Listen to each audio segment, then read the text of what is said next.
afternoon, everyone. We appreciate you tuning in to hear about what our ideas are to survive the current situation. Nobody has lived through a pandemic. So our ideas as folks who have survived other downturns and recessions, not to say that this is a recession officially yet, but we have some experience which we wish to share with some ideas about how you can do your cash flow, how you can figure out, calculate what you might need to get through the next 3 months, ways in which you can defer payments, how you can focus on cash. Steve is going to talk about potential government resources which are coming your way, and we're also going to talk about other strategies for what you need to do to keep everybody aware that you're still in business and how to reemerge. So I'm going to say a few things, and then Steve is going to augment what I'm saying because he has a wealth of experience and some different ideas. So the first thing that I'm going to talk about is a 3-month plan for how you're going to get through these coming months. Now, my idea is to create 3 tiers. The first tier and the most important tier is take your salary expenses, your rent and utilities, and calculate what that amount of money is. That's your first tier. Your second tier, I can't define for you because that is specific to your business. What exactly are things that are essential to keep your business going, and calculate that amount. The third tier is what amount of money are you going to need to reemerge? We're making the assumption that this won't happen for 3 months, which we're all hoping, including us, that it won't take that long. But just in case, we're ready, because we as your business advisors go with not the worst case analysis, but kind of the middle, and 3 months appear to be the middle. Once you have that number for those 3 tiers, then you need to go and look at how much of a credit line do you have, because the next thing you're going to look at is how much cash in the bank do you have. You want to burn through somebody else's money, which is your credit line. Hold on to your cash as long as you can. Now we get down to the specifics of, do you have enough to get through the month of April? If that answer is yes, then great. Now the next question is, do you have enough to get through the month of May? If the answer to that is no, then go back and say, what is it that I am spending money on that I could defer? Maybe make some phone calls, trying to see if you can make some other arrangements, because everybody's mainly in the same boat. They understand that there's no point to trying to get blood out of a turnip. So let's all try to work together. And you are a business person, so you know how to explain what you need. Now, since you have calculated your tier 1, which is the most important, salaries with benefits, your utilities, and your rent, you need to approach the bank and say, this is the amount of money I think I need for 3 months. Hopefully, they will be receptive to that. Now, I have to tell you, we're in the same boat that you're in. And I called the bank and they told me that I would be able to talk to somebody in 3 hours. So this is going to be one of those things that it's going to be tough because we can't go to the bank and talk to them. We have to talk to them on the phone. And that is going to be something that you might well just sit next to the phone and pick tomorrow to do that, because it's going to take some time to get through to them.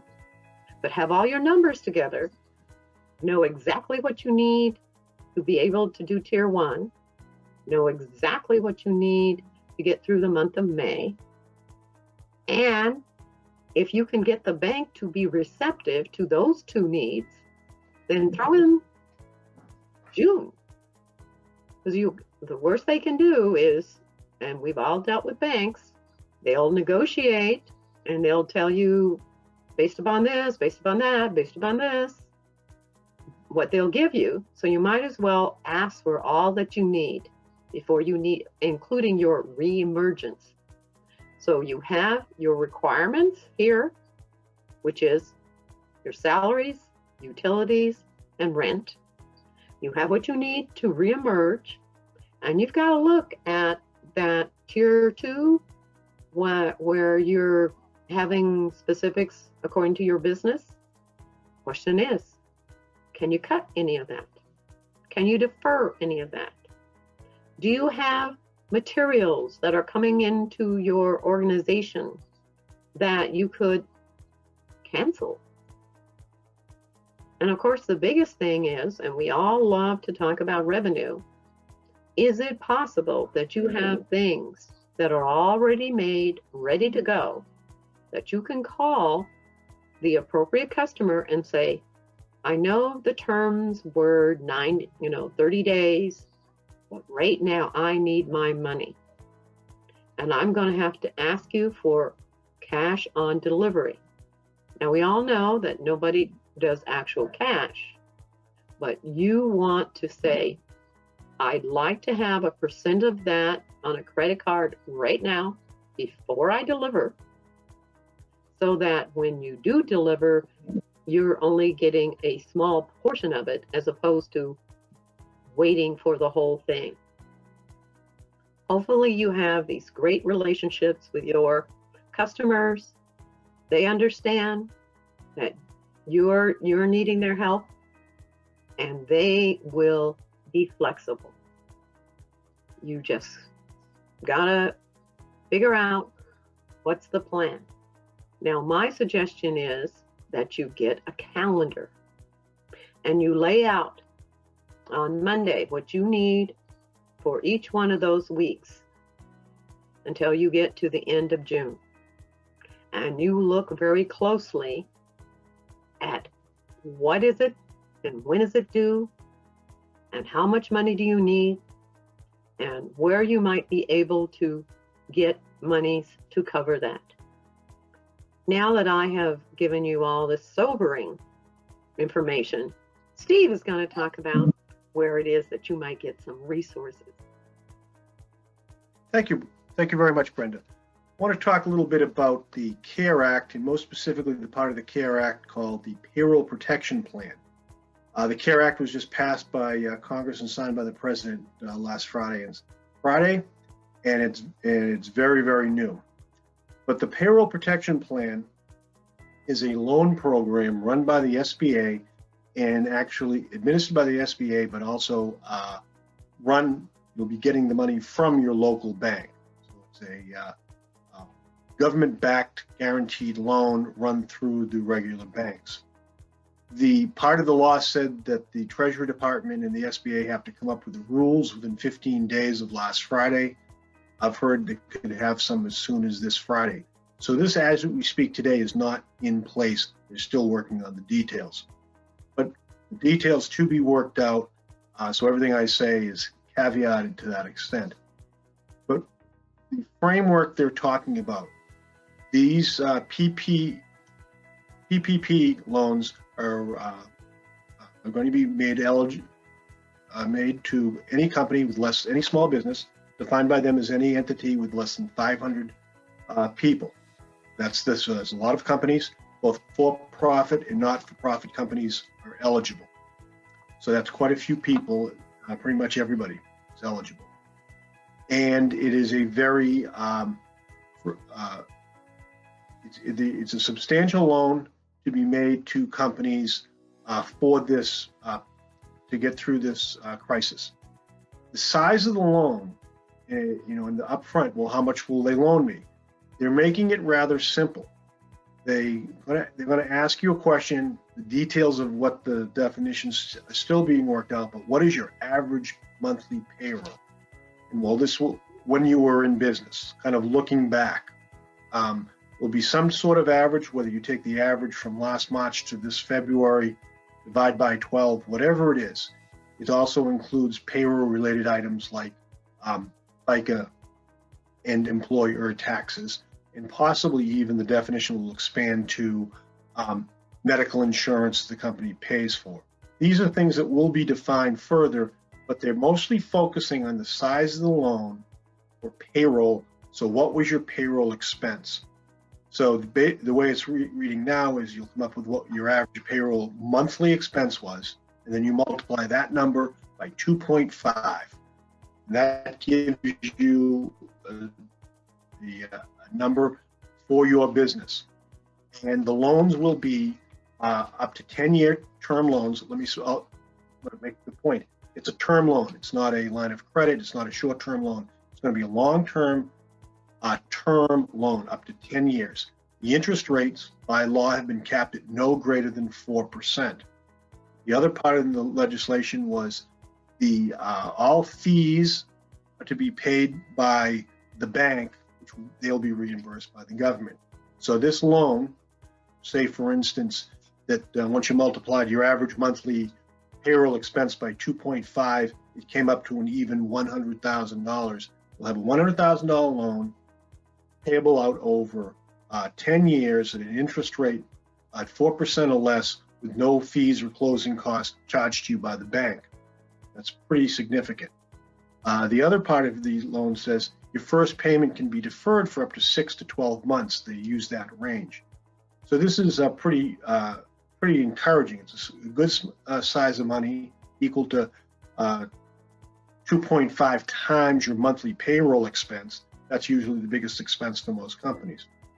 That is in the tone of the legislation is they want the banks to, and the government's guaranteeing these loans to the banks to get the money into the hands of the small businesses very quickly, in weeks and months. They don't want this to drag out for a while.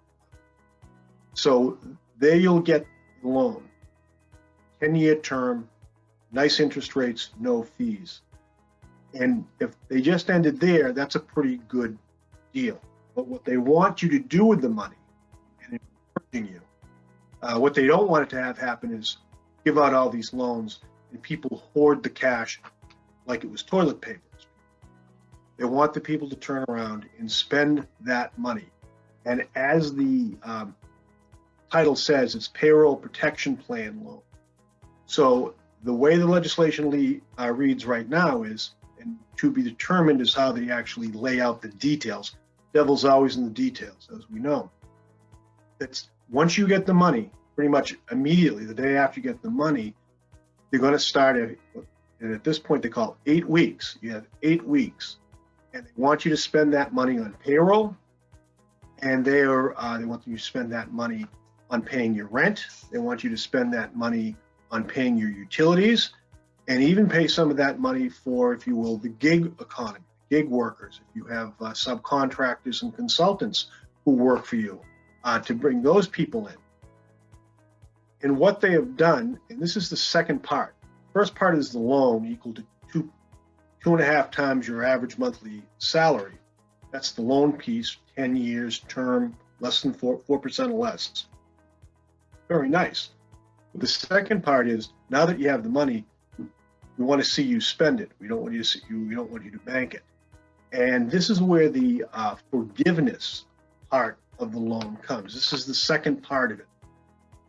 And what they're saying now is that if you spend that money in the next 8 weeks after you get it, you'll be able to, whatever you spend on payrolls in those 4 weeks, whatever rent, the ordinary course of rent you spend, paying your utilities, as well as interest on mortgages and lease payments, making people pay their kind of major bills. So their vendors get paid and the money moves through the system.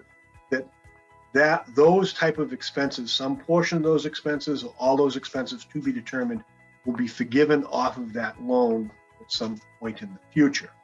So that really encourages you to A, go get the loan, and B, once you get the loan, spend it on payroll, rent, utilities very quickly in the first 8 weeks. And hopefully money starts getting to people by mid to late April. People start spending it April, May, June. The economy doesn't seize up and this continues to get people paid, people moving along. This is being once again run through the SBA, but the actual loan comes from your local bank. My suggestion is you call your loan officer. If you're a small business, you probably already have a loan office. You probably already have some relationship. My suggestion would be to start at the bank you already have a relationship with. And begin there and start to pull your paperwork together, as Brenda mentioned. You know, you're going to have a real strong understanding of your numbers anyhow, what your payroll has been. You may have already started to furlough people. You may have already started doing those things. However, you need to keep all your numbers up to date and your numbers sharp. The tone of the legislation was the loan is going to be a rather easy loan to get. There's not going to be high hurdles of quote unquote creditworthiness. And one of the few things I did see was that you needed to have been in business on February 15th, 2020. If you were a real business then, and a lot of these things like rent and rent payments and lease payments, that you had to be under contract with them on or before February 15th, 2020. So these are existing things. There has been some things in the news on CNN saying they're worried about fraud, but I think they want to basically give some guidelines. If you do what they want you to do, you should be fine with that. As always, people will try to take advantage of the situation. However, I wouldn't let that discourage you from contacting your bank loan officer or the bank you already have a relationship. Ask them where they are in the PPP, Payroll Protection Plan loan process. This is brand new. Please don't get discouraged if you get people saying, we don't know yet, we're still working on it. What you should know is it's not in place yet. But when it does come, I think it's going to come fast and furious. I think there's going to be a big line at that bank. So the sooner you get that relationship with your loan officer going, the better. And be prepared to fill out the forms quickly and diligently.